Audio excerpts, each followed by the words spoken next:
Hey, look, Ryan did what he was supposed to do against Bayern Munich.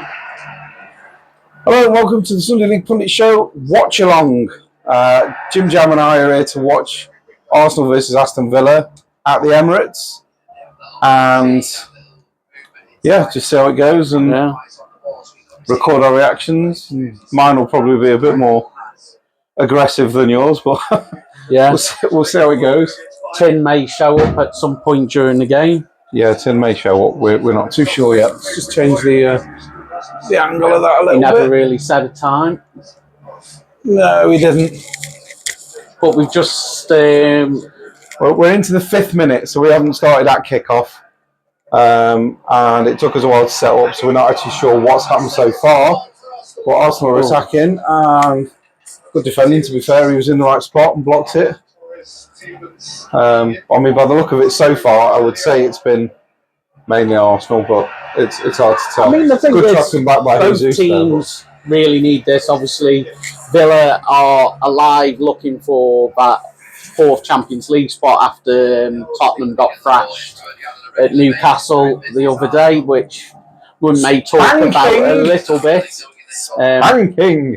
But we will talk about it in the pod. We also will be recording the pod proper once this game's finished. Tin Ribs is likely to show up around half time. He normally does. We'll watch the second half with Tin Ribs, and then we'll get into recording the actual pod itself. And I think your mood right now can be explained by a simple song which went along the lines of I can't wait to the Palace, the Palace, the Palace. That's the way we like it, we like it, we like it. Whoa, whoa, whoa. Palace have just beaten Liverpool 1-0. And if it wasn't for Andy Robertson, it would have definitely been... There was a absolutely out-of-this-world goal line clearance that Andy Robertson made. But, no, it sounded like on the radio, Henderson played well in goal for... Very well, actually. Made some really good saves. One, I'm not sure if he knew about it or not. The ball got crossed over, and Diaz sort of jumped and sort of half volleyed it at the back post, and Henderson sort of come out and spread himself, and it sort of hit his arm and he knocked it over. I mean, it was a cracking save. I'm not sure if it was planned or if it was just lucky that that's where the ball was, but I mean, he was in the right place. Yeah. So you can't. You're talking about knowing about something. How about Man City's first goal, because the person that scored the own goal certainly didn't know it went in the back of the net. Oh, nothing. Nothing. Haaland's that was a poor ball shot going wide was very much hit very hard against his head at close range. To his face as well. It wasn't even like the side of the head, straight in the mush. Oh man, I bet that really hurt. Not worth it. No, I bet that's one touch of the ball he severely regrets for more than one reason. So at the moment, the Premier League title race at this minute is advantage Manchester City at the moment. The thing is, do you know what bugs me? Is the pundits and that, I think he's off. The pundits and all them on TalkSport and all that, they're like, oh, Arsenal are favourites now. And then Arsenal will draw and Liverpool will win. They go, Liverpool are favourites now. Nobody's favourites right now. Nobody. It's wide open between all three of them. Whether Liverpool have lost today or not, it's wide open between the three of them. But I would like to say that I've been saying for months right on the podcast, Liverpool are not the team they're being made out to be. They scraped by Luton, they've scraped by a couple of other teams, and they only beat Forest because a referee got something wrong. So I've been saying for a while, and Tin Ribs last week I think was saying, oh, Liverpool are going to win all their games. I can't see it. And I even said I had a conversation. More, I saw it just because of Klopp, and with it being his last year, it'd be unbearable for the next 10 years for them going on about Klopp and how we won the quadruple. Oh, that would have been horrendous. And that would have been horrendous. And that's why I thought they're just going to do it, just like the fact that they won the Premier League. I think the Carling Cup is the only thing they're going to end up with. Carabao Cup. Carabao Cup. So apologies to Carling. I just went back about 15 years, didn't I? Sorry, Carabao. It's the Carabao Cup, not the Carling Cup. Yeah, but it was a time warp. No, it is funny when you see these memes where a month ago they're all like, we're going to win the quadruple, and now it's like showing crying face of them like, It's that third one in the lad, league. isn't it? Yeah. That one poor lad that somebody took a picture of. Where On his mobile, something blonde hair. horrendous had obviously happened. And this one Liverpool fan is sat there like blarting into his phone. And that one meme is used over and over and over and over. I mean, don't get me wrong, it's Liverpool, so I love it. But I mean, that one guy, I do feel a little bit sorry for him.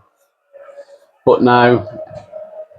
But if they only win the Carabao Cup, surely that doesn't put Klopp anywhere near a success. Do you know they actually say? I know we did my stats the other week of how other teams have fared during Klopp's reign, and I'm sorry, but haven't Arsenal got equal or more trophies than them? I know they're different. Not in that period. We've only got the FA Cup. No, because you've only done 2 FA Cups in. Oh yeah, in Klopp's reign. We did one in 15 and 16 as well, didn't we? You were just before. But yeah, he's. I don't think he's quite the Messiah, and what a ball! Oh, Havertz! Why did it have to be Havertz? Oh, that was a fantastic ball through. A ball through from Trossard was super. I love Trossard though. I'm glad he's playing because Martinelli's been struggling lately. You know? And I think Martinelli needs a rest. I don't think he's a bad footballer. I'm not calling for his head. I love Martinelli. I think he's superb, but I do think he needs a break because I think he's starting to struggle. But that ball through by Trossard, Dan. Seen your transfer link this week? Wow, Isaac. Not that one. Oh, which one? Joshua Kimmich. Oh yeah, I've seen that one. What a signing that would be for you. For what though? We've just spent 65 million on Havertz. What does he want to replace Havertz now with Kimmich? How is Havertz and Kimmich anywhere near like for like when Kimmich is one of the best CDMs in the world? And Havertz is a striker. Yeah, but what? So what I mean is, what they're going to do is they're going to take because Rice is CDM today. But what you do is going to take Rice. Rice is going to go where Havertz plays, and then Kimmich is going to go at the back. What I do is I play the two, Rice and Kimmich. Not a chance. To both. Have you seen Rice going forward this season? Well, he has scored amazing. Exactly, which means that you let Rice go forward. Just sit Kimmich at the back, but then that takes Havertz out. So you've just spent 65 million on a guy you're now replacing because Rice is now going to go into Havertz's spot. Kimmich is going to go. So what's the point in spending them? Why didn't you just buy him last season for 65 million? Doesn't make any sense. It doesn't make any sense. But for me, Havertz is a long-term solution. I'm sure Rice is definitely long-term. Saka is long-term. I hope Rice wants to stay. The same way I hope White and Saka and Odegaard. In fact, there's a lot of players right now at Arsenal I would love to stay for the long haul. So I think another one. So I think Kimmich strengthens you. You've got a good back line anyway. Again with a good ball, but Odegaard's got onto the end of it, and then lost it. But then you need a finisher. Right, there's a few out there. There's two for me. For me personally, there's only two. There's only two. I think one of them you really want and you're not getting him. Yeah.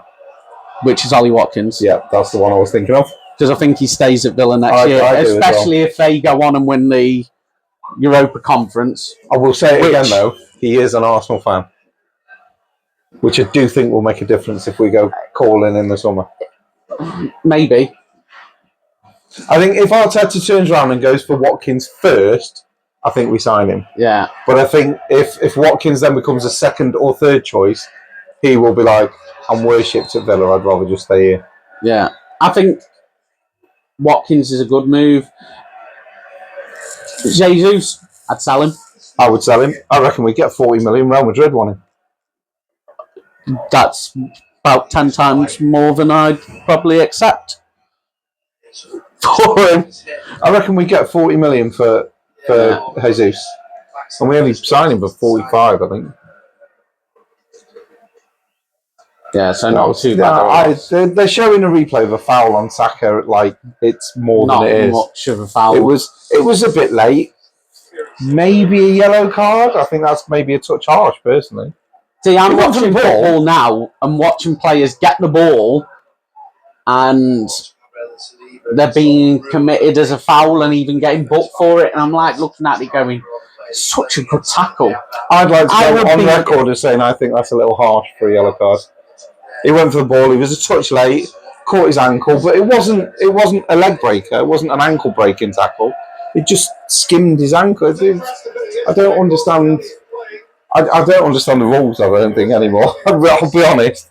I don't think I genuinely understand the rules of football these days because they've changed so much and it's so soft now. Unfortunately, I think now fouls and everything is now becoming interpretation of what team. I think it's getting more corrupt than it ever was. Oh, 100%. 100%. I think Arsenal have been getting away with shit they should never get away with. Liverpool certainly have this season because they've had like that shit against Nottingham Forest. It's like, I would like to say though that just in about the 14 minutes and 50 seconds, Villa had great play down the left end and Saka's tracking and tackle was absolutely out of this world. That was superb. Because I watched a couple fouls yesterday on Match of the Day of and how he was on the pitch at the end of the game. No idea. From James Maddison. How Dickens was he on that pitch from the end of the game? I was listening to TalkSport this morning because I took my 4-year-old daughter to the park. And we went in the car, so I was listening to TalkSport on the way up there. What a waste. I don't understand why Havertz is... He's not a striker. I don't care what anybody says. He's just so wasteful. It doesn't even matter if he was onside. I'm intrigued. Yeah, he's onside. He was onside. It was very, very close, but probably onside. What a ball! He could have hit it. Now he's hit it. You've seen me on a Friday. That first bounce, I'd have hit that and gone for straight over the top of the goalkeeper. Because I've done it to Tim twice now. At that point, he doesn't even want to be shooting. By the time he shot, he wasn't in a shooting position. But no, as we were at before, it was Maddison, how he was on the pitch, because he could have very easily got booked for his first one. Well, what I was going to say with TalkSport, we're talking about it. Yeah. And I don't know which presenter it was, actually, but one of the presenters turned around and went, I really like that, and he's a Chelsea fan. He says, I really like Maddison as a person. He says, I think he's a lovely, lovely guy. Do you think that's why he never gets sent off? Because he should have been sent off yesterday. He should have been sent off. Oh my God. That was a great ball in by Saka. Terrible header. Should have scored. We should be 1-0. That was disappointing. But yeah, he says, do you think being a really nice man negates the yellow cards? He said, because I can't understand why. Yeah, Maddison has not. Because I looked at it and thought the first one, I was like, the block, he could have very easily got booked. Then he got fouled, and then he argued with the referee, pretty much saying that this guy should be booked, which is a bookable offence. He then didn't get booked. And then he kung fu'd the player in the back, which was... Oh, yeah. That was bad. Which... The yellow card. It's a yellow card. Yeah. But players have been sent off this season for that. Yeah, they have, to be fair. So, yeah. Very... Right, we're on 18 minutes. And I'm just going to take a very, very quick display. I'm going to get you a drink. Thanks. I've just noticed that you don't actually have one. So I shall be back in 2 seconds. And I'm going to turn my mic off because there's only streaming and chatting in the air. Ah, that would have been amusing. Back in a minute. Nah.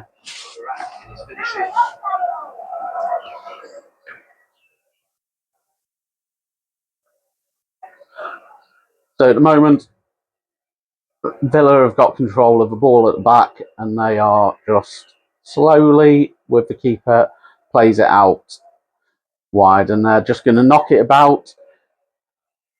Not a foul, and Arsenal have won it back in their own half. Villa manager's going mad, but it's not going to be given. And now Arsenal come forward in numbers. Very slow. Aston Villa are just getting in position as Arsenal come forward.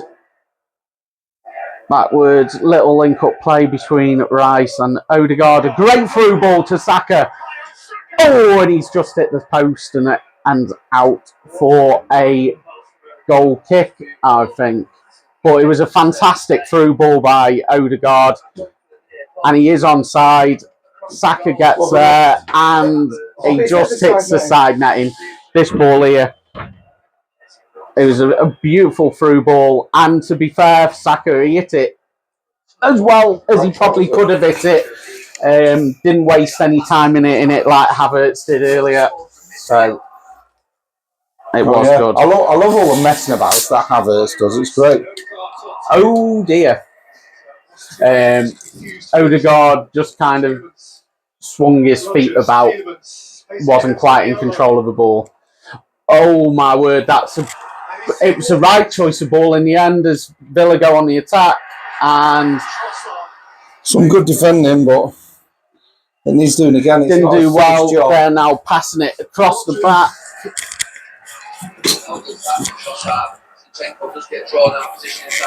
Don't forget to turn it back on. He has anyway. Sweet. I remembered everything. I feel like I should have a badge for that. Have I missed anything special? I mean, obviously, no, just that one through ball by Odegaard. I caught that as well, just at the end, so that's all right. Do you know, I would like to say something, about our YouTube channel.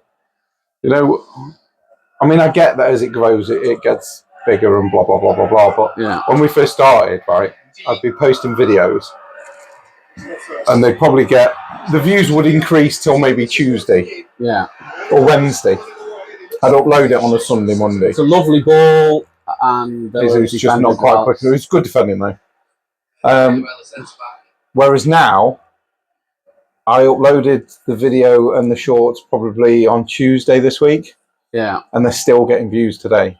Yeah. Like to the point now where we're over 35,000 views on YouTube. That to me, that's mind-boggling numbers. Yeah. The thing is, it'll only increase because as the viewers go up, more people will be seeing it that aren't subscribed.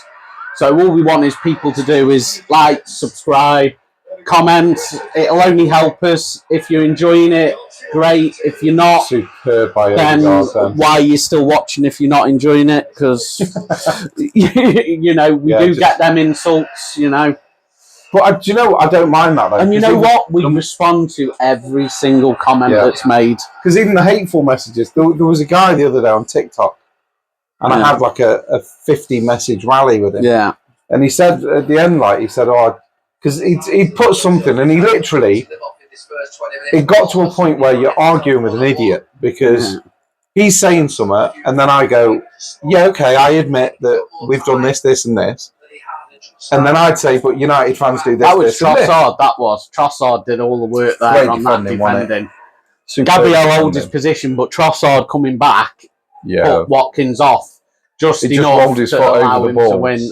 And then that was even better than it looked in real time. So I was saying, yeah, but United fans do this, this, this, and this. And he's going, no, they don't. I'm like, at least I'm admitting what Arsenal fans have done. Yes, we did boo Xhaka. To be honest, I booed Xhaka from day one. Yeah. So the day he left, and that was never going to change for me. Now, no, the insulting his family and death threats is the most stupid thing I've ever heard of in my life. Now, I didn't like Xhaka. As you well know, I was not a fan of Xhaka in any way, shape or form. But to have a go at his family, I think is disgusting. So there was an error. Speaking of Man United, there was an error where we were talking the other week about Ratcliffe wanting funding from Old Trafford. It actually came from the mayor of Manchester that said Man United Stadium can only be helped with public funding. So it was the mayor that but that's suggested wrong, though, isn't it? To basically become to help for the community, so to speak. I'm going to clip that and put it up, and I stand corrected. Because what I'd heard on TalkSport is that... Because there was a lot of... I saw there was a lot of arguments coming from Man United fans saying that Ratcliffe hadn't done all this. So I went a little bit more into it, and it looks like it was a comment made from the mayor of Manchester. He should have played that across then. He got into... Right, in which case I stand corrected, and I apologise for blaming Sir Jim Ratcliffe. But I was going off what I'd heard off TalkSport, which obviously I thought was correct, and obviously wasn't. But even so, it doesn't make the arguments I had with this guy any less valid. No. And in the end, I just said, I put a message saying, I'm really bored of this thread now, so I'm going. And then he sent me a message saying, well, why is a podcast responded to one person for so long that didn't like their podcast? It seems pathetic. And I'm like, do you not realise with this video, since you've been messaging, this video has gone from 230 views to 770 views. I said, I've done it because the more interactions we get, the more views we get. But you've helped this podcast that you don't like, and you're saying I'm stupid. Come on. Yeah. It's people just don't realise. That's why we respond to every comment. Because the more comments we get, the more eyes are on the channel. And to be fair, the hateful ones are more fun and like sometimes I'll pick it up first, and I'm like, and it was like, oh, the what was it? The production matches the the punditry matches the production. Yeah. And I went consistency. We aim to be consistent. Obviously, absolutely brilliant at both, because I'm sure that's what he meant. The thing is, though, what do you reckon? Do you think he meant that in a positive way? Oh, 100%. Yeah, that's what we're taking it as. 100%. The thing is, though, is when people say, oh, you know, your points are invalid and your punditry's crap and this, that and the other, I'm like, the channel is literally called Sunday League Pundits. So we think that is our level. Yeah. So if you think you're insulting us by saying that we're not very good, we've literally said that in the title of the show. I know. It baffles me, it really does. It's like we're not called the Premier League pundits or the best pundits ever, or we should have been called the Triple P, shouldn't we? The piss poor pundits. Maybe they'd have understood it a bit better then. Yeah. But hey ho, it's all good fun, isn't it? Eh? Unlike this game, which is a bit drab. There's a lot in the middle. No, I think it's 100% miles better than the Man City Arsenal watch along. I mean, because Arsenal really are trying to win this. Yeah, but there's been some good through balls. There's the fact that Arsenal haven't done anything with the chances. See, for me, as an Arsenal fan that watches them regularly, this is it's such a regular occurrence that it's a bit dull, because it's constantly like Arsenal have most possession. Yes, they're passing the ball well. Yes, the through balls are great. We are shite in the final third. But this lacked against the Man City because nobody wanted to attack. So there was really nothing. Rodgers. But again, it's like, you know, Villa were making their way through them. Some good passing, some good runs. And the Arsenal defence they've stood up to everything this season. But Trossard is so good. Arteta goes out and spends money on anywhere across that back four, left back, right back, centre backs, he's wasting his money and deluded. I don't mind as long as he's buying a backup, then that's fine. And as long as he sorts out the centre forward first. Because for me, that is the paramount position, apart from the obvious, which would be replacing the goalkeeper who's shite. You know that's not going to happen, so that's my biggest issue. That's why I didn't mention it first. So for me, a striker is paramount. Yeah. Although Arteta's been there how long and still, I mean, he did sign Jesus, so he tried, and it didn't go very well. But he's given him enough time now, and Nketiah's had enough time and enough minutes on the pitch for us to realise that they're not at the right level. But there's a reason why he was only really a backup for Man City, obviously. See, now the thing for me is, I was absolutely delighted when we signed Jesus and Zinchenko. I thought he was a good player. At Man City, I thought that's a fantastic signing. I am absolutely delighted with them two signings. Now, I'm sitting going, now I realise why City were not bothered that they sold them two players. Yeah. Because they are... Jesus is decent. He's decent, and he's very, very hard-working. He's skillful. But he's not a striker, and he doesn't score enough goals. He doesn't even try to score enough goals. A lot of the times when he's in position to shoot, he doesn't. And that I find really frustrating. But yeah, so you want Watkins as a striker. So Watkins would be my first choice. Who do you think would be my second? Possibly Tony. No. One that's actually really performing this year and who's really surprised me, Solanke. I think he's played so good this season. Isaac is the second one I'd like to sign. Yeah, I mean he's playing well as well. If you'd have said to me at the beginning of this season, you're going to sign Solanke next summer, I'd have laughed at you. And I'd have said, Me "You're having even a saying them words out my mouth, Solanke is a good player. If when we started this pod, if you'd have said, oh, by the way, when we're 6 months into this pod doing this, and you say Solanke is a good player, I'd have been like, shut up, you've lost. I tell you what, he's been so good. And he's playing for Bournemouth. He's got to put away the chances. And it makes me think, you know what? If a player can put away his chance at a lower club, like the Bournemouths, the Brentfords, etc., then surely if they go to the bigger club, surely they'll get more chances. So they should be able to score every game. I mean, it doesn't always work out that way. If you look at this and the amount of chances that Arsenal create, we are crying out for a full-on striker, and we don't have one. Jesus is just a good forward. Yeah. And Nketiah is a striker that's not quite at the right level for us. Which I don't know what his level is. Championship. He's so good in the Championship. Yeah, but I've already... But what club in the Championship? Because I've already said I wouldn't even take him at Southampton. You don't think he'd do well at like a Stoke or a Birmingham?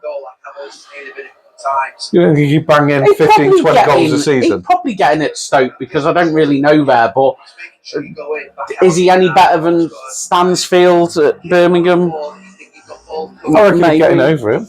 He might do, but whether or not he'd be a success or not, I'm not 100% convinced. You don't get as many... It feels like you don't get as many chances in the... Yeah, but I think Nketiah is the sort of player that if he was playing regularly, I think he would start taking chances a bit more. We talk saves the other day, and like the shots that are coming in the Premier League, it's like Man United have conceded like the most shots, or the second most shots in the Premiership this season at like 600 odd, and it's like how because Man United's defence is so poor. Trossard's in the area. I don't think so. Dive. I wish he'd stop diving. I mean, luckily, Rice. I think it was Rice. Somebody kept it in on the. Havertz kept it in on the. Well, hopefully. Been played back into the area. So his contact, which is why he's not been booked, unless he's going to book him when play stops. Yeah, the game stops. I mean, for me, doesn't look like it. For me, Trossard's quite lucky there because it looked like he just threw himself to the floor. There must have been more of a touch than we realised. It's hard now. Because I know we spoke about it last week, and I said that I thought that the Liverpool penalty at the end, I thought that was borderline a dive from Harvey Elliott. Whereas it was an actual full-on dive. Yeah. How did VAR not pick that up? But then that's another thing with Liverpool. Do you remember me saying, like, at the beginning of this, I said Liverpool are not the team people make them out to be. They should have lost that game against United because that should never in a million years have been a penalty. And they had about 400 shots in that one game. But at the time we said it was a penalty. But at the time we were quite satisfied. We watched the game and we're like... When it first happened, I thought that is a stonewall penalty. You saw the replay and you're like, oh, but it really isn't. But if you want to hear any more of the views on that particular incident, you're going to have to listen to our pod now because we're not going to talk about it anymore because there's certain things relating to that incident that I want to talk about that versus another game. So if you want to catch that, you're going to have to watch something else. Thank you. The thing is if they're listening to this and they go, oh, I fancy listening to that, and they go into the pod, they're only waiting like 5 minutes to hear it. I've got to wait 2 hours now to hear whatever point it is I'm going to make. Yeah. Unless he looks in my book and it's written like that. Because I like the authentic reactions. This is why I don't tell you and Tin everything during the week. Yeah. I'll send you the odd message and go, oh, this is shocking. This is a subject we need to cross. Like I may have sent them a video during the week from my telly as a game that I was watching. Don't know if they watched it. But it was something I was going to bring up, so I did send them clip of a video. Occasionally, we'll send each other a message, because obviously we've got a group together. And I thought it was easier for me to record it on my phone off the telly than waiting for highlights. A shot from 30 yards out when you've got two defenders stood directly in front of you seems a bit pointless to me. Yeah. But surprisingly, he hit it straight into an Arsenal defender. You saw the shot pull from Ben White then. And again, Arsenal just passing it around sort of happily amongst eeach other. I mean, are they meant to kick the ball out because one of the Villa players has gone down? But it's a bad leg, it's not a head injury. It's his knee, so technically they don't have to. It's when Villa win the ball back and he jumps up like a shot. Oh, like a Luis Suarez. I mean, if he's still down, I'd have kicked it out. There you go. Zinchenko's just booted the ball out now. The Arsenal fans are booing, but it looks uncomfortable, so, you know. Yeah, to be fair. Someone's getting booked. Oh, Ben White for the shirt pull. The ref's just pulled his shirt, so I imagine it's Ben White for the shirt pull.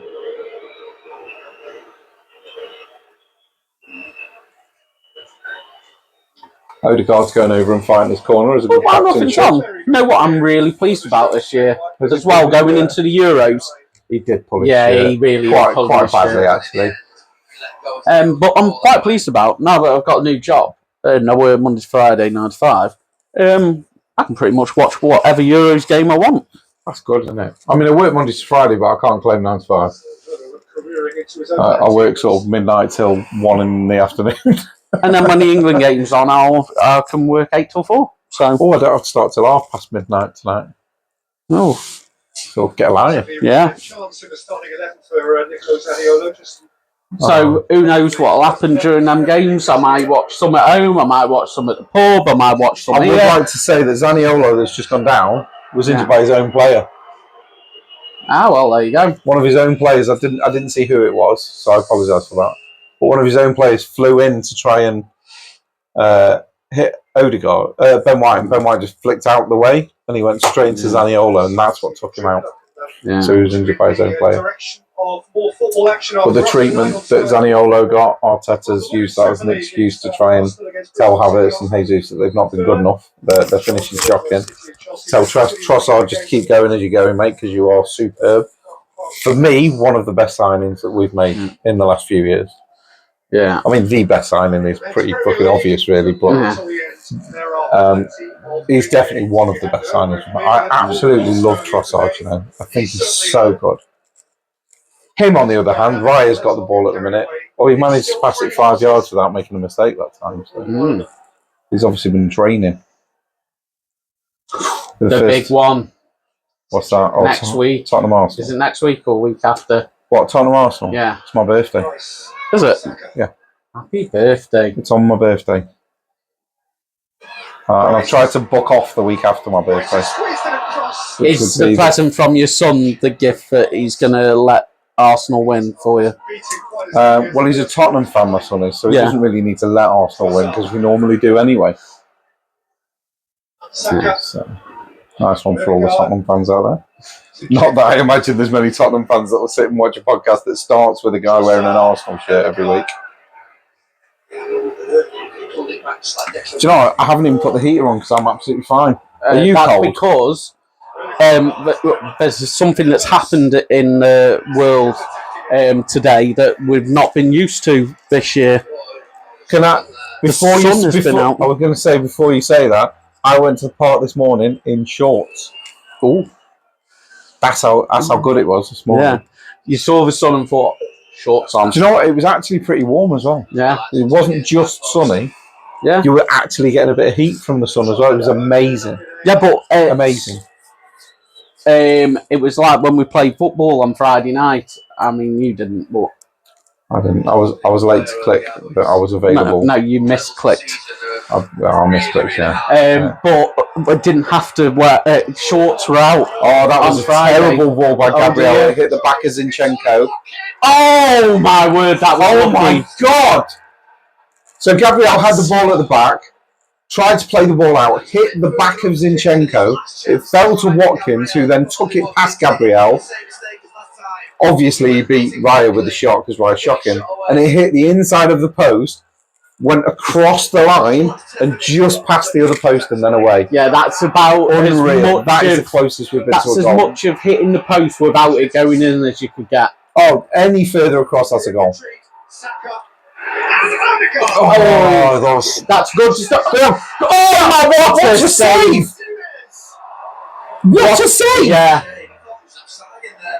It doesn't even matter if that was offside or not, because what a save that was. When it comes to Saka, who did really well to pass it to good block. Great block. Didn't give up.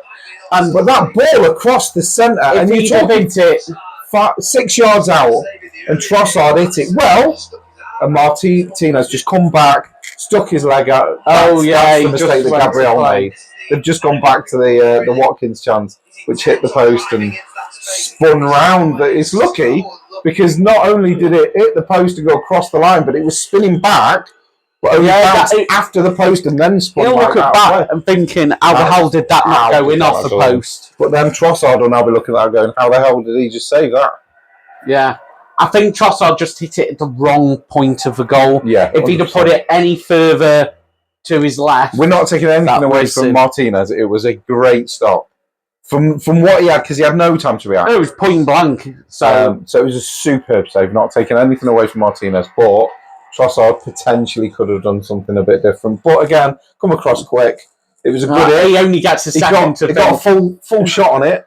At least he didn't put it over or he didn't spoon it. Yeah, just denied. You've got to be happy with that. Arsenal on the attacker again. Ben White, good little turn. Beautiful good knock-off. To Saka. He was always going to do that, and he's put it wide. Saka's done his usual, coming from the right, and he's cut in to just inside the edge of the box where the top of the box and the side of the box meet. And he's hit that left footer that curls round, and it's got to be less than a yard wide of the post. But pretty much every defender knows what he's going to do. The keeper knows what he's going to do. You know what goal he scores if he puts that at the inner post? Because Odegaard's done that a couple of times, you know. I don't know why Saka's not learned it. But it goes in a lot, so I understand why he's very predictable. I mean, he does sometimes do stuff different, but he pretty much always wants it on his left foot and curl it in at the far post. That's his thing is, he's just as good with his right for me, so I don't understand why he doesn't come back in and surprise him and smash it with his right more often. But no. But yeah, 41 minutes, 50 seconds. And there should be a goal, one way or the other. I'm not saying it's definite Arsenal, but there should be a goal in this game. Yeah, it's been... And either one of them could have scored. That was a poor ball back by Villa. He's got to play. It was a poor ball to Trossard, too far in front of him, and he just couldn't get his foot on it properly. But again, they cleared it. It's gone to Rice in the centre of Villa's half. Again, a poor ball. Jesus couldn't control it. I've got to say, Arsenal should have done a lot better there. I think that was a wasted opportunity. It was slightly overhit by Jesus. I'm not going to criticise him too much. It was the right idea, just overhit it a little bit. And Trossard struggled just to get control of it. Zaniolo's still struggling by the look of it, you know. But I will say one thing, watching when we played on Friday, I noticed one thing, because last week we said it was very much wind assisted. Yes, the wind was very strong, literally directly behind one goal across the pitch. Now we had that, and we won that game with the wind advantage. Yes. Now this week I played with against the wind advantage, and yet the result was even better. It was a very convincing win for us, 4-1 against the wind. Oh, why was there nobody there? Havertz did the right thing this time. He played it through to the byline. Havertz got onto it on the byline. Rather than shooting at the keeper, he played it across. Jesus is not a striker. No, he's not. He's 12's keeping him off. Jesus is off, but it doesn't matter anyway.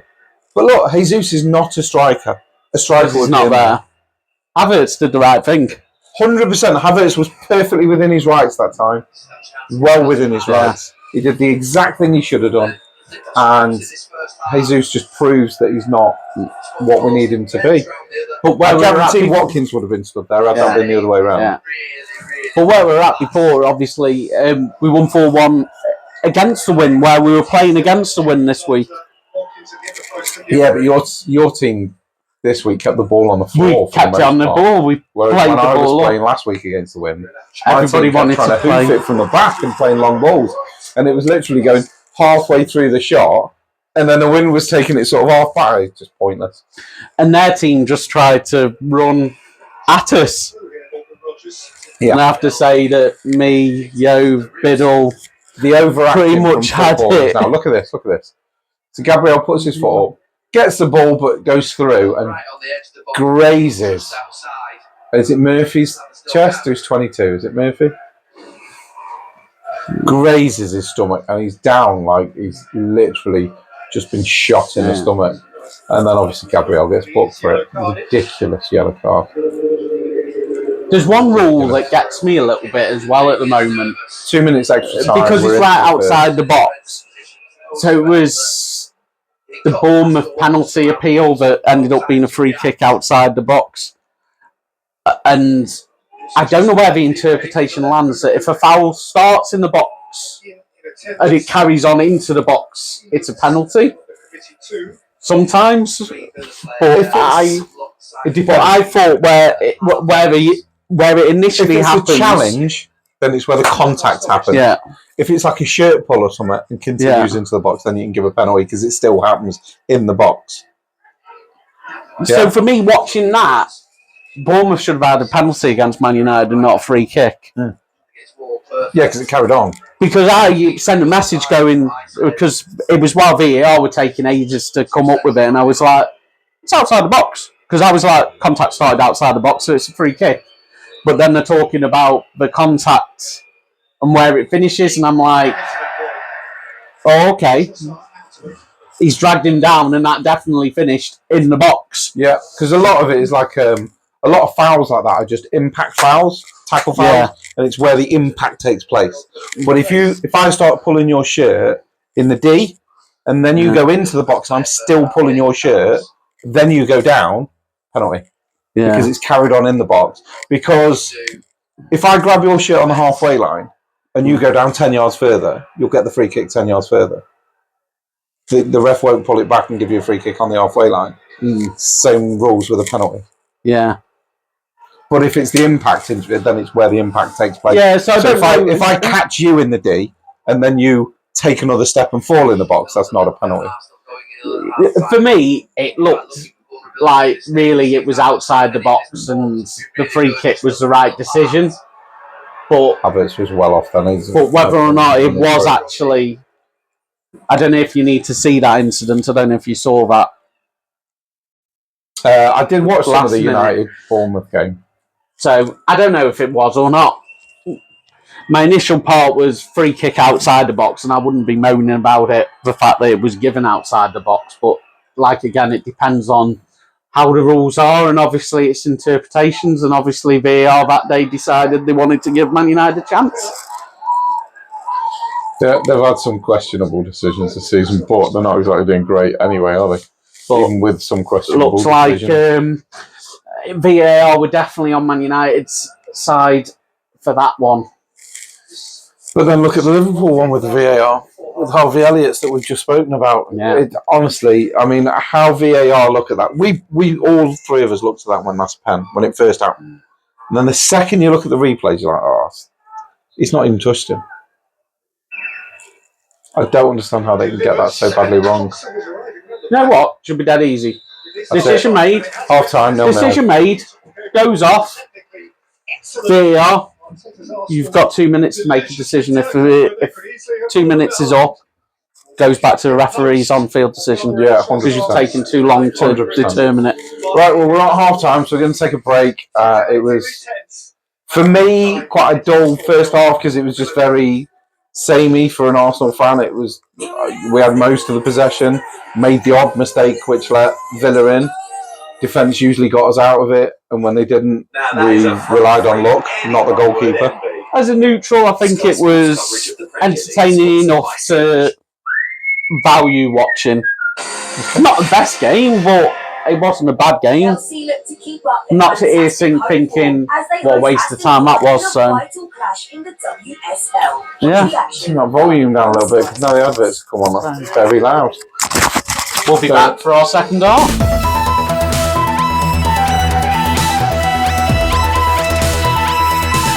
Welcome back from the break, and I apologise for that shambles of a start.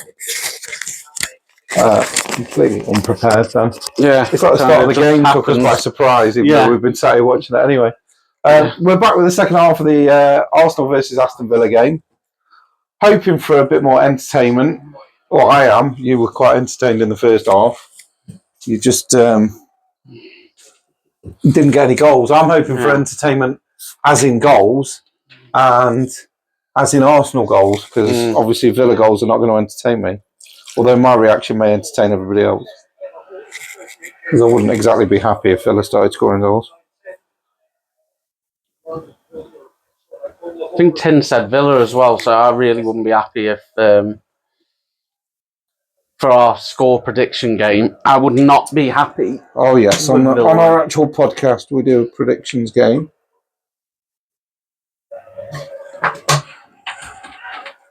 Of which I think I said Arsenal were going to win 6-0. No, I didn't really. I didn't say anything of the sort. I think I've got us down as a 2-0 win. I can tell you, actually. I've got the book here. I can't remember what I said. I think I went close. Maybe 2-1? I'll tell you in just a sec. What was the Leeds Blackburn score, by the way? You generally know that, but you just... Blackburn won 1-0. They did. No, it's not here yet. I was going to say that would have been... That might be why he's not here. Right, Saints Watford, what was the score? 3-2. 3-2. I was so close. So I got none. I got none. 1-1-1. It's another shite week, you know, for Scott's put against that anyway. Arsenal Villa, I said 3-1 Arsenal. I can't see that happening now because we've got no goals in the first half. What did I say? Tin said 2-1 Villa. You said 2-0 Arsenal, which I suppose could happen if we just finished 2 of them in the first half. You know, it's there to be done. Havertz is now bringing the ball forward. And he's not releasing it. Pushed it forward for Jesus, who... I'm not sure, you know. I think there was enough contact to make that penalty. It's going to take a hell of a lot to overturn that, obviously. Oh, the reaction of the defender tells you that there probably wasn't. He just leaves his left leg there and tries to make contact with the Villa. Not for me. I've seen him given, but I don't think that was a penalty. No. But I've seen him give them. But it wasn't not a dive. It wasn't an instant look at it and go, oh, it was a pen, or no, it's definitely not a pen. You had to look at it, but it's not clear and obvious. No, for me, no. Jay said 2-1, Darryl said 1-1, and Matt said 1-1 as well. I think that they'll probably get a point because I can see it being 0-0 at this rate. To be perfectly honest with you, I could do with the point. We all like 3. Nobody's got many points this week. But I was watching the. I'll say it again in the pod. I was watching the football highlights show because I'll say it in front of Tin for his reaction. Really. So the highlights went. We'll start off with our promotion challenges. So we showed the Leicester game first, which they lost to Plymouth. Then they showed the Ipswich game, which they drew 1-1. Oh, that was a good ball by Trossard again. Then they showed that's a handball. That's got to be a handball. Yeah. He's literally got his hands like this out by his shoulders, and about 2-3 foot away from his shoulders. Havertz tried to just nick the ball past him. Yeah. I mean, it wasn't intentional, but it was a handball. So then they showed the Blackburn Leeds game. I'd like to see Rice have a go at goal for me. And then guess what they said at that point? Go on. Now we'll talk about the playoff contenders. So then they went with the Southampton game next. We are really not in the promotion picture, but literally 2 wins, and we're only. We've got the game in hand. They keep messing up, which it looks like they're going to be honest. And we play Leicester. It's only going to take you a few wins. Like I say, we will be if we win our next 2 games, we'll be level on points with Leeds. Odegaard's got the free kick, and I would have liked to have seen Rice hit this because it's better for a right foot to have a go at goal. Yeah, and I would have loved to have seen Rice have a go at that. And Odegaard's just hit the wall. So I mean, Odegaard hits a good dead ball as a rule, but I really wanted to see Rice hit that. Maybe even Trossard, because he can hit a good ball. Now Villa are sort of messing about at the back here, and if they don't get it out soon, they're going to make a bad pass at some point because it's getting very close. They're playing a very, very dodgy game. They're still along their back line now. Wow. And it's getting very good. The Arsenal players are starting to really pile up the pitch here. That looked like a bit of a foul by it looked like Ben White there. Oh no, Rice. Declan Rice dragging him to the floor. Zanolio, whatever his name is. Done that himself in the first half. So yeah, it's a lot of the same really. Just Villa passing it around the back line, Arsenal passing a lot in midfield, and just failing in the final third as Arsenal do so spectacularly so often. Which is amazing really for a team that are challenging for the title. And we've scored more goals than anyone else, and we've conceded less than anyone else. But most of our goals that we've scored and most of the goals that we've conceded have been pretty much just defensive or goalkeeper errors, which is shocking, really. I mean, we have been good going forward on occasion. I mean, if you look at the beginning of this year, the 6-0, 5-0, 6-0, I mean, we've had some really good performances. Why can't they do that all the time? I don't understand why we have games like this where we're just so poor up top. We went 25 games unbeaten, started winning some games 4-0, and then we started playing piss poor, and it's continued most weeks. It doesn't help, does it? I just need to turn that up just a smidge. I like to have a bit of sound like. I like to hear the crowd and the commentators. Even though one of them is Gary Neville, and I don't tend to like his commentary. Since you mentioned it a couple of weeks ago, I really do like your start-up song. North London Forever. Yeah. I really like them. But then I do like quite a lot of them. Specifically written by an Arsenal fan. Yeah. And it was selected during the All or Nothing series that we did. And Arteta played it to the team saying, like, I want an anthem to play before every game. Do you like this one? And he played at North London Forever, and all the players were like, yeah, I love it. Really like that one. So that's it ever since then. It's been the main song, and I think it'll be the Arsenal song for years now. I can see that being... I mean, at least Arsenal you used to have, like, I don't know if you still do, but sometimes you play, like, wrestling music, like Triple H. I wouldn't even know because I don't watch wrestling and haven't since I was about 11. So yeah, there's a clue. Yeah, there's quite a lot that the Arsenal, especially at the Emirates, they do like to play wrestlers' themes, tune music relating to what's going on in the WWE at the time. So the amount of music I heard when I went to the stadium, and I wouldn't know if any of that was wrestlers' music or not, so I wouldn't be able to tell you if they played it that day. Because I just don't watch wrestling, so I wouldn't know. Okay, a poor play for me, that by Zinchenko, and he's complaining, but it was good play by the Villa, and just poor by Zinchenko. He's a very, very poor player, Zinchenko is. I was so happy when we signed him, and he's so bad at his job. I mean, God, even Havertz there's tracking all the way back to dispossess. But it's effort. At least you're that's playing why a I team don't with mind effort. Jesus.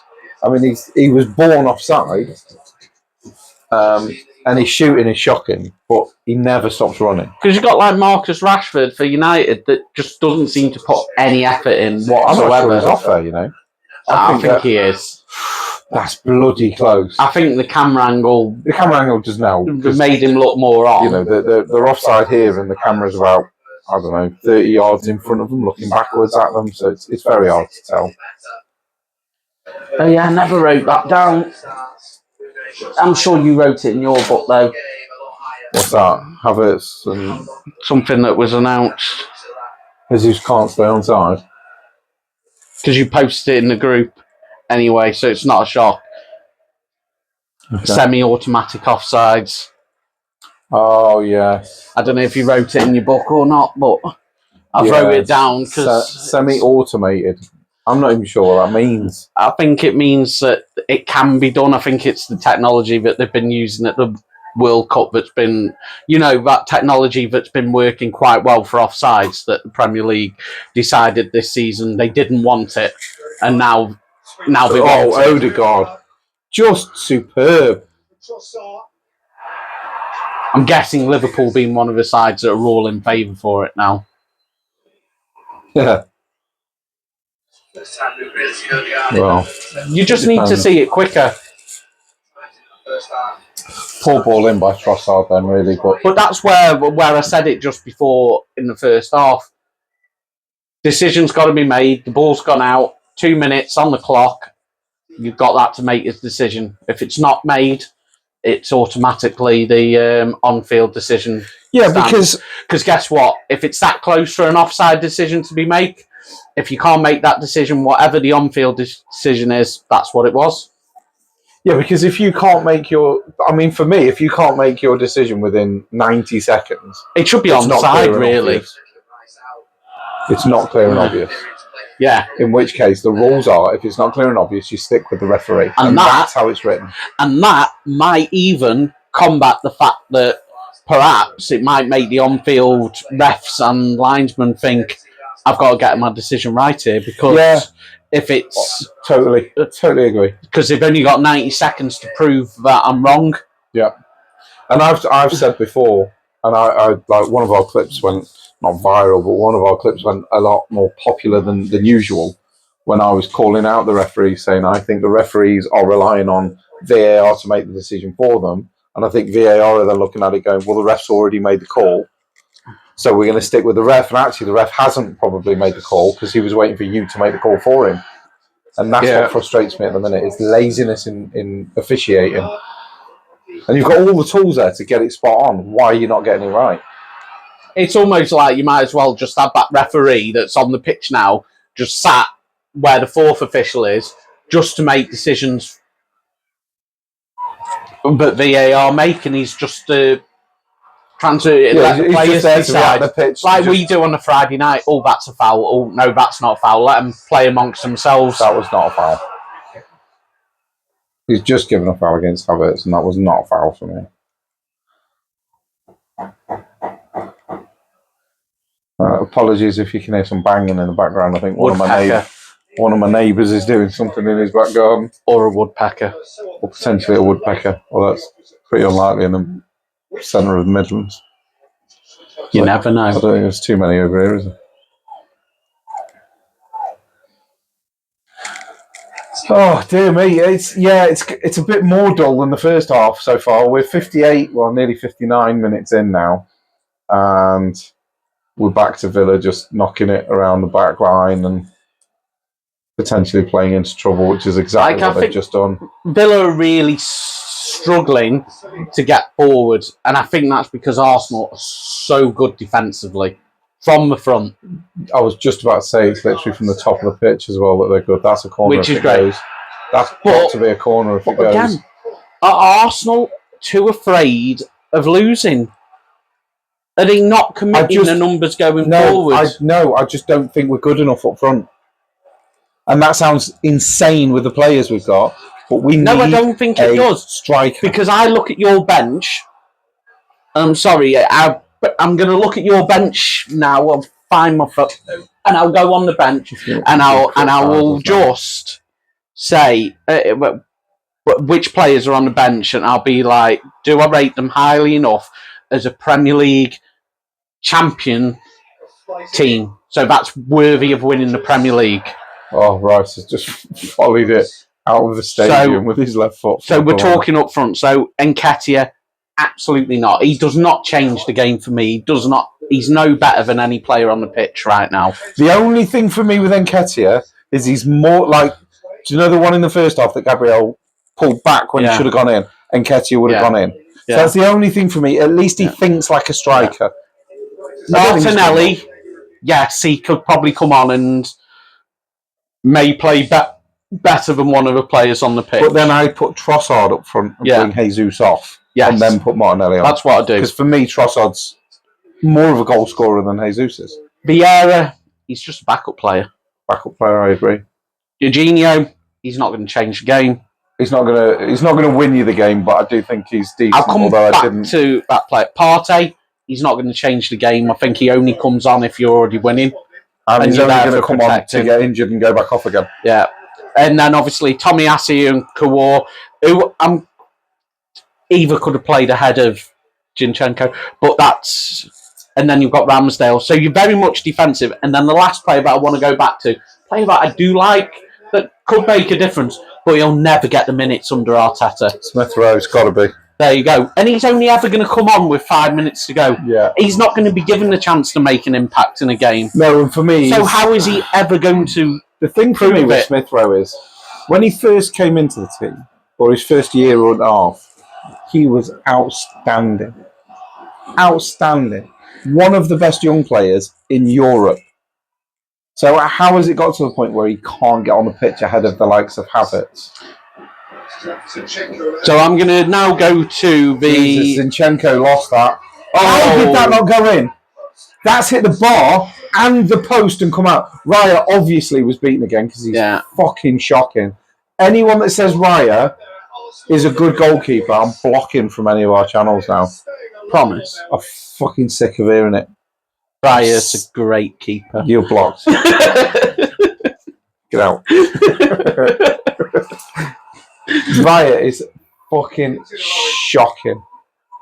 This is one of them moments where, you know, the other day, where I put, because Leeds had just lost, and my comment was, oh, Southampton win the next 3 games, we'll be on level on points with Leeds. And you're like, don't say that. You're supposed to make him feel better. And what was my response? We kick people when they're down. We do not cheer them up. You did. You did. But now we'll do this. So tell me if any of these players probably make your team now. So they come on and inspire a comeback. And these are players that are on the bench now after this attack because we're watching. Villa are looking a bit more into it now. Arsenal are getting the ball away, but it's not convincing. And Zinchenko needs to come off. Tomiyasu needs to come on. So we'll start with the forward. So coming off the bench are Phil Foden. Oh, 100%. Jack Grealish. I'd rather Martinelli. Yeah, but still good. Bernardo Silva. Oh, 100%. Oh, not bad. I think he's off. I think he probably was. Yeah. So even the ref knows that because the lino definitely didn't have his flag. No, he didn't flag before. So why? But yeah, he was marked. I mean, we knew straight away. So even the ref knows it. Is this the chance? So that was poor defending, really. But look at that. Oh, I mean, it was a fantastic shot. What a hit. I mean, Raya was beaten. Well, I mean... Neville's literally just said the exact phrase you were thinking of. I mean, he said the exact same words. Raya was beaten. He hit the crossbar and the post. Yeah, I said he hit the ball and the post. So any further left, that was in. Oh, 100%. Or just a touch off of it, so it's giving the underneath of the ball. So we're still on Man City's bench. Rodri. Yeah, he'd make a difference. Yeah. And then obviously it's the defenders, Ake, Walker. Walker would make a difference. Ortega. And then they've got Oscar. Is it Oscar Bob? I think it's Oscar Bob. Oscar yeah, Bob. Oscar I think Bob. he's a good player. I'm not sure he'd make a difference to you winning. But you look at that, Man City's bench is just so much stronger. When you think if they're losing a game or chasing a game, their bench is just so much better. 100%. I don't know about Liverpool's bench, so I mean, obviously it didn't inspire them today because they lost. If you didn't catch the first half, Liverpool lost to Crystal Palace today, which has made the title race even more interesting. which is what we like as a neutral. That's just what I'm going to name the pod from now on. Liverpool lost to Palace. Jesus away from the near post. Back in by Dean. Back out by Odegaard, who's been caught. Oh, Odegaard's gone down there. It doesn't look good. He's holding his head, I think. So we'll see. So the ref's instantly calling help on him. That doesn't look good. So Liverpool's bench. So Craven Birch. I mean, he's not getting in your team, but he's not worst player. Kwanzaa, he's just youth. Gomez, no, which is fact. I'll come back to that one. But Harvey Elliott, I mean, he does make a difference for them, so it's not the worst. I don't think he's a bad player. Diego Jota was on the bench. He's potentially he's going to good. make a difference. Gakpo, I don't think he's great, but he does okay. He looks a bit. Trent Arnold was on the bench. Showing the replay of it now. Yeah. Oh, it's not head injury. It's no. a chest injury. It's overreacting again by footballers, basically. I don't get why he's down for so long, unless he's really hit him in his chest and he's took the wind out of him a bit. Martinelli's coming on and Tommy Asu's coming on. Come on. Yeah. All we need is it to be Jesus and that comes off. Szoboszlai, come on. I don't think he'd make a difference. Did you see him today? You didn't see the game, did you? No. He was fucking terrible, Szoboszlai, when he came on. Horrendous. Right, subs are coming up now, just to interrupt. Subs are coming up. White's going off. Not Zinchenko. What? Does he ever play right back? I think he is a right back. Is he a right back, Yeah. Tommy Aston? So he's been I think playing it's left because back. Ben White's been booked. Trossard's come off. What are you doing? You fucking idiot! He's just done like for like. Oh and my just god! Yeah, but Trossard can Jesus play up up front. front. And Trossard's the only one that's been causing havoc up front. Honestly, What are you right doing? now, your substitution is you've got to take. You've now got to take off Jesus, and you've got to put Nketiah up front and hope that he gets a goal, which he can do. Yeah, he's been known to. I mean, I could end up eating my words and Jesus scores the winner, but or you take Jesus off, you bring on Smith Rowe, and you put Havertz up front. Havertz up front as well. Possibly. You can hear the disappointment in my voice, surely, because I'm just. Yeah.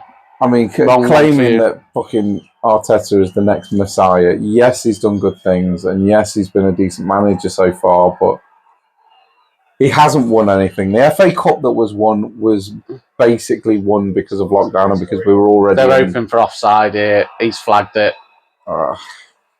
Martinelli, the first thing he's done is run offside.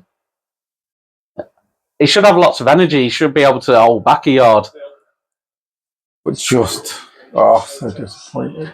But looking at the three benches, I'd say for impact. City's is far and away better than. And I think Liverpool's is better than Arsenal. I would agree. So I would agree. So maybe you do need. Well, it's like I said to you. I said I think them signings would be good. I think you've got a very good first 11, but I think injuries definitely screw you over. Last season, 8 points clear. We lose one player, and that fucked our season because we didn't have the replacement for him. Man City is still up there, and they haven't had De Bruyne for most of this season because they can put Rodri on. See, look, why is Jesus not there? The ball goes down the right. Tommy Asu's bombing down the right, plays the ball across. Nobody there because Jesus is not a striker. Again, Nketiah, he might have fluffed it and he might have put it into Rosette, but he'd have been there. You need him to be there. There's nobody on the before Jesus got into position, but by the time he was in position, the ball had been out of play for a minute. It's just disappointing. There's 20 minutes left. We're at 69 minutes 45, and it's like I can't see where a goal is coming from in this game. And if it does, it's going to be Villa because they've come closer than we have twice. Yeah, they've hit the post twice. They've hit the bar. They've hit the. What was it? They've hit the post twice. And the bar once, although technically it was in the same move as one of the post-its. Yeah. So I'm going with 2 attacks. They're still by far and away more likely to score and closer to scoring than Arsenal are. Yeah. And we've had far more of the ball. We've had far more attacking opportunities than they have. But I don't think a draw does you any good, does it? Not at all, no. Knocks us out the title race, was for me. We need to win every game from now to the end of the season or we're not going to win the league. Because you've got by far the hardest running. I still don't think it's horrendously hard, but then, like I say, if you look at Liverpool, they've just lost to Palace. The thing is, so I don't think. The problem is, you have got the hardest running because out of all out of your 3 teams, you've all got to play Tottenham. But there's only one game which actually matters to Tottenham. Yeah, which is us, and it is at Tottenham. It is at the Lane. So that is. Potentially, you've got the hardest one out of all that because if Tottenham won anything from this season, because they're not going to win anything because they never do, but stopping Arsenal from winning the league might give the fans a sense. Why is Jesus offside when the ball's 2 yards outside our area? So he ends up just strolling back because he knows that just means that he's been lazy. That just means that he's been lazy off the ball. A fucking professional footballer that does everything they possibly can to be the best athlete possible, be that bone idle on a football pitch. Like the first thing, once Arsenal lose possession of a ball, the first job that get onside. Jesus has to make is get onside and then just be ready to receive the ball again. I mean, when I was playing games, that's a soft going How down. is that a free kick? That's so soft. Martinelli's bombing down the left and Konza, it just falls over. And the refs give a free kick. I might be wrong, but it looks like he cheated there. He's been bullied by Martinelli. There you go. How is that a free kick? How is that? He's done absolutely nothing to it. That's Konza awful. Should be booked for cheating. That is awful Jesus refereeing. Christ. God, and Tinribs moans about the fucking refereeing in the Championship. That was a foul by Zinchenko, and he's not giving it. To be fair, on the Leeds comments and stuff, he seemed to be the only one moaning about the ref this week. But I expect no difference. Tinribs does a lot of moaning, doesn't he? Especially refs. Oh, yeah. Just doesn't like him, does he? No. I didn't like him when I was playing. He used to go at him all the time, but I try and be sympathetic to him, but that when Konza went down there, that was an absolute joke. Oh yeah, because stuff happened. So, but then to be fair, we both straight away said it's not a foul. Yeah, I was watching the Football League pundit show. I said, didn't I? But they showed the 3 games title race. Then it went to a break, and it started off by saying, "And now the playoff contenders." And started with Southampton. Playoff contenders. Love it. Love it. So, you know how I said I want to stay in the Championship? There's 2 reasons why I want to go up now automatically. Just because they ruled us out of it now, and I think it'd just be hilarious for them to have to change everything in the end of April because all the running, it's the running, and it's Ipswich, Leicester, Leeds, all their games are all on TV and stuff like that, and we're going under the radar, which is great. And it'd be so I'd absolutely love it, but it's look more and more likely that last game of the season at Allen Road's going to mean something. And the other part is I love Taylor Harwood-Bellis, and I really need him to be a Southampton player next year. He's a good player, isn't he? And he only stays with us if we... he's guaranteed to stay with us because we've signed him as long as we're in the Premier League next season. Wow. Because he's on loan, he does not have to... we have to sign him if we get promoted, but we don't if... Because he really looks like he loves the club. He plays like he loves the club. And they're players I like around the team. Handball. Here we'll go. It was just very scrappy. That could be a push. That's not handball. I haven't seen one yet. That's not handball. Still not seen one. And that's it. His That's stomach. it. His stomach. It's not a handball. No. I mean, it's a corner. Again, this is Villa's third corner in a row. So Arsenal, I mean, we're just getting pummeled at the moment. It's all Villa. I've got to say, this second half is very dull. Yeah, it's a bit shy. I know the first half I said it was quite entertaining. This is the third watch-along we've done, right? And the Leeds one was all right. That was a decent game. And the other two have just been shocking. The England game, which was beyond dull. England game? Oh, no, I did that with Zach, didn't I? I was going to say, we've done...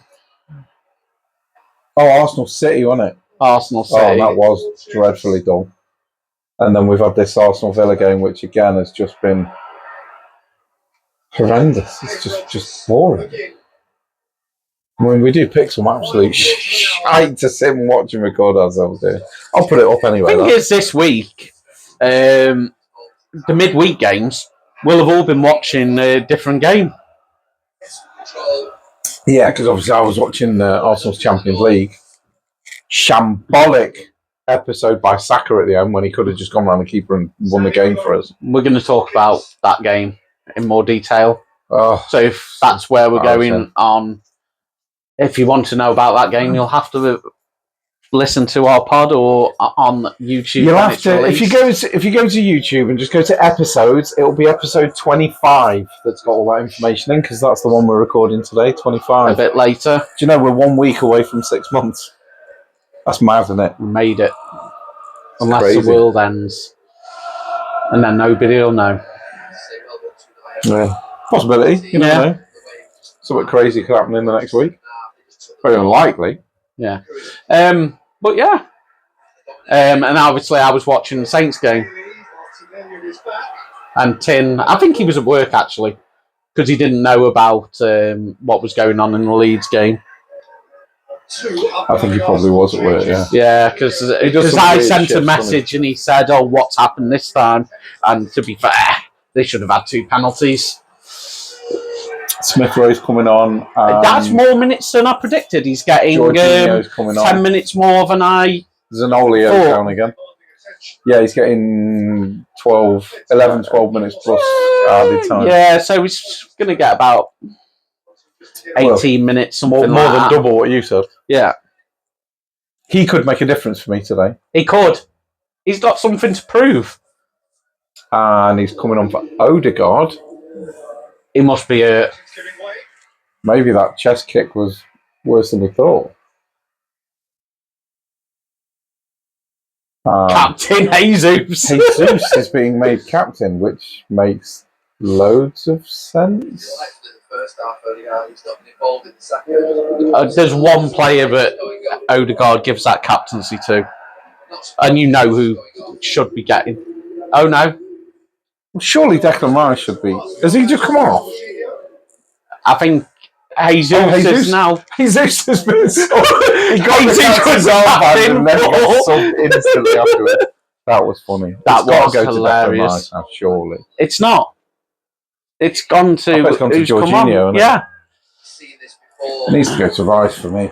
Declan Rice should be England captain. He should be definitely assistant Arsenal. I think he should be vice. I wouldn't want to take the captaincy off Odegaard because I think he does a good enough job. He's so good at leads by example. Yeah, so good at that. He's definitely not a Bruno Fernandes, who was not captain material for me. Don't care what anybody says. He definitely ain't captain material. He did score 2 this weekend to get the 2-2 draw, though. So he's the only one that's putting the effort in, albeit one was a penalty. Effort. First one shouldn't have counted because there was a foul and a build-up, and the penalty. Oh, I've got a feeling that was so salty. I've got a feeling we're going to have a bit of a complaint about that in the pod. We're not happy. I don't care. Really, it doesn't bother me what United do, really. It doesn't really matter what Bournemouth do. Bournemouth are playing well enough. They'll be in the Premier League next season. They're not a Southampton rival. As much as they want to be, they're just not. They're a TV rivalry when we were both in the Premiership. So they South Coast. They walk forward and forward and forward on these throw-ins, right? About 15 yards, and then throw it back. Why walk forward? Just stay where the ball went out and then throw it back. But there is one positive when Southampton don't get promoted, though. It looks very likely that we will play Portsmouth. Although they failed to win this weekend, so they're not secured their championship status next season yet. But they are going to. And I'm okay with them going up because I would love a Pompey. You just want a poor Pompey side to play a very good Saints side. No, I want to play a good Pompey side and beat them. I don't want to play because obviously last time we beat them 4-0 in their own backyard was a cup game and we were two leagues apart. Yeah. So it was just a result. Zinchenko is awful. To play a derby in your own league, that's everything that you want. Because I'm sorry, you look at the fixtures, you're looking at your Arsenal fixtures at the beginning of the season, you're looking who your opening games against, you're looking who your last games against, you're looking who you're playing on Boxing Day, New Year's Day, and you're looking for Tottenham. That's the first fixture we look for. You open the calendar, when have we got Spurs? Yeah, but what I'm saying is, but they're all the ones that you're looking at. Yeah. But you're looking for Spurs first. When have we got Spurs? So when we're probably in the Championship next season, the first game I'm going to be looking for is when are we playing Portsmouth at home and away. Going to go down to them. I'd never get tickets. No. They're not a game I'd get tickets to. Home game, maybe. It might be one, especially now that that was a really good play by Villa coming down the right. Now, Diver Konza's got it. Surprised our fans aren't booing him for the cheating that he did earlier. But then next season might be a game where I'm looking to take my son to, potentially. Maybe 5.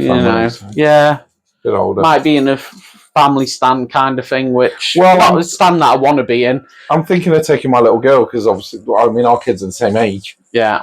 Almost exactly the same age. Yeah. There's only a month between them. Daisy being 5 next year, I'm thinking of taking her to a Macclesfield game or 2 next season. Yeah. Just to see whether she gets into it, because obviously I don't want to take her to a ruckus of a Premier League game, which is ridiculously loud. Or maybe we look at Thomas and Daisy go in the same game. Yeah. Because then then maybe if they're not enjoying the game, maybe they'll occupy enough for us to be able to watch the game. Yeah, just take them some bits and pieces so they can. Hopefully they can sit on. Hopefully they can sit and play or whatever. I mean, watch the phone or just whatever. Just give Daisy the phone and she'll be like for half an hour. Like, yeah. But being together, they might just sit there long enough to. Yeah, I reckon you might be right. Villa have got another corner, 83 minutes and 15 seconds, and there's really, I know we haven't really spoken much about the game. Because there's nothing to speak about. There's not a lot happening. There's not a lot going on. I mean, yeah, there's some attacks and they get sort of close, but there's nothing really. I mean, the last thing was the hit in the post and the bar, and since that, there's really not been anything. Oh, there you go. There's goal. What? That looked like bad keeping from Raya. He's shit. It looked awful. He's fucking shit. Oh. 6 minutes out from 90. And that matters. And that hurts. Do want to see the replay of that.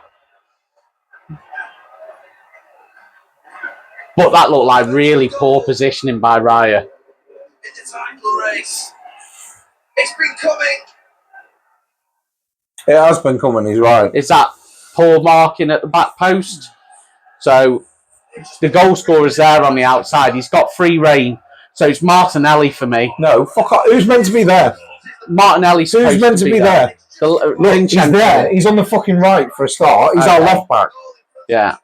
Zinchenko is 35 yards. Yeah. And right at his front post. Where's Zinchenko? He's playing right back. He's a left back. Yeah. He's shocking. What's that flap? That's literally your Flappy Bird. I call him Flappy Bird because that's what he does. He literally flapped at Raya is shit. Shit. And Zinchenko is shit. His utopian day. Zinchenko was literally stood as a right back. He's playing left back. Why didn't you let fucking Tim change his score? Shocking. Having witnessed Liverpool lose at home, their team should also lose at home. Didn't Tim say we'd lose 1-0? Did he say 1-0 as well? Because that's even more frustrating. Yeah. He said, I can see Villa winning 1-0, but I'm going to put 1-0 because I can just see Arsenal scoring. No, he never came up with another score. You didn't let him say another score. You just wrote down his actual score. And Saka flings it in. We've now got a corner. Saliba jumps for Which- it. They've got to go all out now. Into the clouds. Well, we This could've- has got to be like 10 minutes max of pure Arsenal dominance now. Jorginho's just given the ball straight away. He looked Might be offside, offside. but He's not going to give it. Ollie Watkins. What a finish, 2-0. though. If that counts, and he's not offside, what a finish. So sweet. So sweet. But for Arsenal, bitter. Perhaps beaten. We've not seen a replay yet. Open the window. Well, he's not flagged. But he's not flagged, so He's not flagged and maybe nobody's he's in looking his at own, it. maybe he was in his own half. Nobody's even looking at it. So it's 2-0 to Villa. Yeah. Well, mayhem. Wow. Arsenal fans are streaming out the stadium now. Yeah. 87th minute, 2-0 down, it's over. He's been patient. He nearly got his goal in the first half. This is why we'll never This win is the it. league. He's in his own half. Yeah. There you go. And you just felt like So literally nobody is But look on at it. that. The furthest one back, Smith Rowe. What was Raya doing? What is that? Goal kick. Look. What is that? Mate, Raya is fucking shocking. Shocking. what looks like a stunning day. What a lovely finish. That's why you want him. I love Watkins because Watkins is a striker. He's a goal scorer. We don't have one. He maybe he I don't think didn't he's celebrate like an Arsenal fan. He's definitely not. The champions tonight will be the leaders. We're not going to win the league because we don't win. I mean, Arteta playing his mate in net has fucked us over. Ramsdale's far better than Raya. And I don't give a fuck what anybody says. Oh, Zinchenko now comes off. Great. He's been out of position twice. And they've scored twice. But To score 3 goals is going to take something special now. But they're not going to score 3. They're not even going to score 2. No. The best we can hope for now is losing 2-1 and scoring a screamer somewhere along the line. And even that doesn't mean shit. You could do with it could probably do with like a Smith Rowe or Nketiah scoring just to give him a bit of a headache and be like, okay, these are the players. Oh, it's just shocking. This is why Arsenal will not win the league. You better hope that Odegaard was injured because you took off your leader and now We don't have a leader. you've Well, conceded 2 goals. Rice is sort of taking up the mantle and working his arse off, but he's on his own. This could come and play, and he won't hurry. So it's Haaland 20. And now we're getting that bullshit of every time Arsenal cross the ball in, the defence hit the floor and rolling around, and the time wasting is embarrassing. Wow, that's why I want Watkins. Because he's second in the leading goal scorers chart. He's got 19. Isak's on there. Haaland, he's got 20. And Isak. Solanke was on there that we mentioned earlier. How many Arsenal players are on there? None. 0. Even Dwight York never hit Because we haven't got a fucking striker. 17 a couple of times, Pablo L 16. So 19 goals Oh, this is shocking. for Ollie Watkins. Arteta's a fucking fool. He's equalled Villa's most Premier League goals in the season. Arteta is a fool. Now compact will do.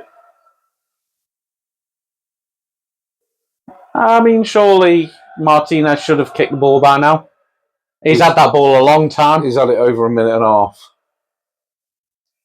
And he's meant to have it for 6 seconds. Courage in the first half in the defensive work, and in the second half, it's through Good build up there. That's a poor pass by Nketiah. Nketiah. It was a hospital pass, as I 8 call it. minutes added on. 8 stoppage time minutes. I'm not sure we've had 8 minutes of. Probably have, because Odegaard went down for a bit. The substitutions. 8 minutes seems excessive to me, but there you go. Arteta and Jurgen Klopp have got work to do to stop their season. Mikel Arteta's got work to do to stop City winning the league, but he's not going to, though, is he? He's going to continue to play Raya, who's shit. He's going to continue to play Zinchenko, who's fucking garbage. Yeah. I can't get my fucking head around. I don't get why Kio's not playing left back for you instead of Zinchenko, because you were doing so well with that back four. Because he likes Zinchenko and he likes Raya and he likes Jesus. That's why he plays. He's like a Sunday League manager. He plays this is like what I said about Southampton when we were playing so well with Manning at the back, with Bednarak and Harwood Bellis and Walker Peters. Now we don't. I've got to say, I'm more pleased that Stevens is now playing centre back rather than at left back now, and Kyle Walker Peters is now playing left back again now. But to be fair, James Bree's been playing quite well at right back, so that's I'm okay with at the moment. But so far, Arsenal are 2 goals behind, and they've not done a serious attack yet. They've got the ball around the area, but they're not shooting, so they're just being Arsenal. If you don't shoot, you don't score. Tommy Asu and Nketiah taken off his toe by Torres, back in by Rice. How is that given a free kick? What is going on with the world? I don't understand how some of these free kicks are given. Players just fall to the fucking floor, and it's like it's an automatic free kick, and they've barely been touched. Oh, that's annoying. It's just frozen. Which is, and I don't even know where my remote is. First time it's froze.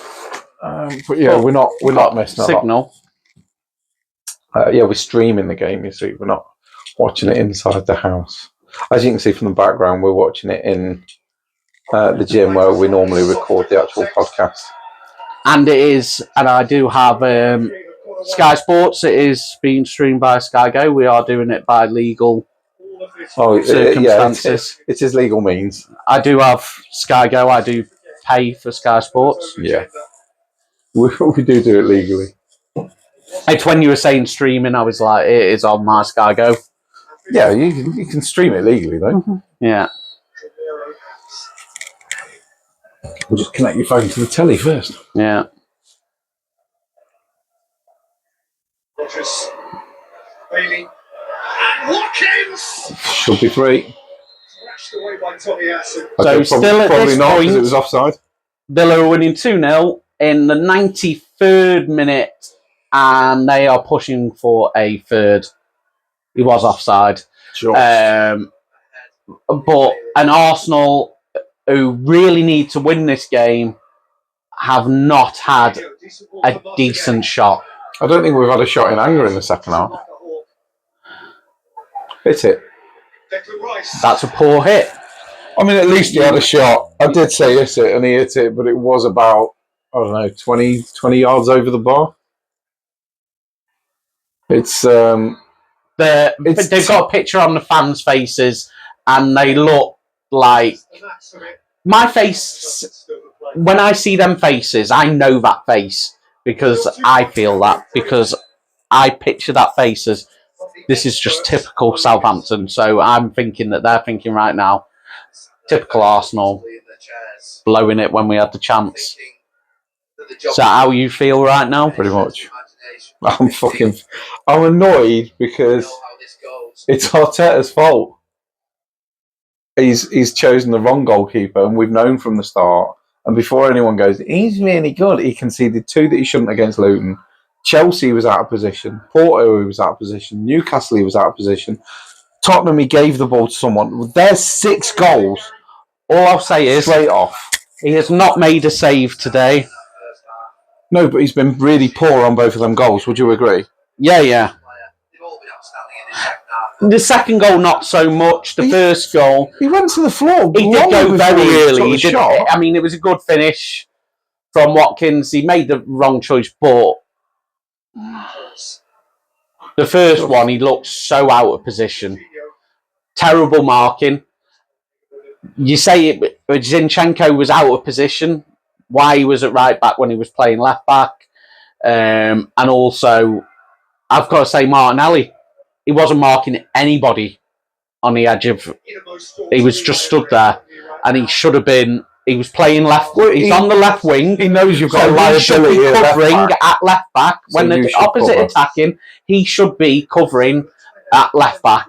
If the left back has gone to a centre back position, which he had done. Oh my word! Oh, foul. I mean, it's John McGinn as well. He's supposed to be like this tough man, and he's gone down like a sack of shit. City a few weeks ago and just rested a few players. Quite work out for. I hope we show a replay of this one, and I really hope he got kicked because he did get kicked by Nketiah. Nketiah went to shoot, McGinn put his foot in the way, and he kicked McGinn instead of the ball. In our penalty. If Nketiah couldn't get the ball, if he was taking a shot, if he's taking a shot and swinging at it, and he gets kicked technically, tackled the play. Sometimes it's penalty in them circumstances. McGinn didn't kick Nketiah. Okay, that was more of a foul than the McGinn one. Yeah. But he has given it eventually.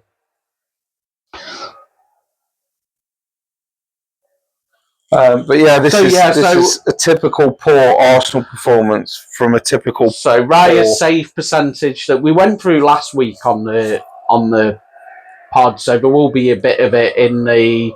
I think it's in the first half of episode 24, if you want to look at it, where I went in depth into keepers, where his save percentage was very low when Arsenal have conceded a goal.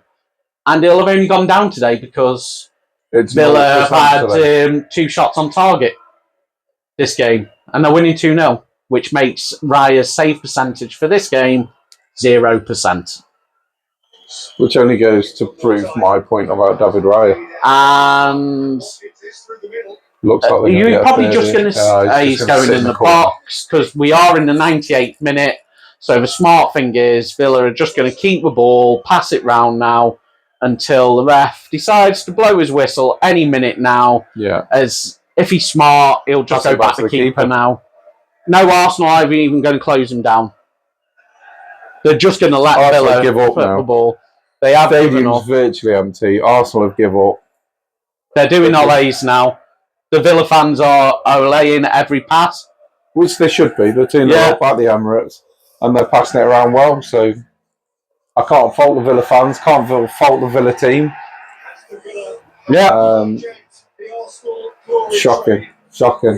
I'm not going to give a post-match report because I'm fucking fuming. So thank you very much for joining us. It was extremely disappointing from our point of view. Hopefully something nasty is going to happen to Raya during the week and he won't be able to play again. Final word is advantage Man City.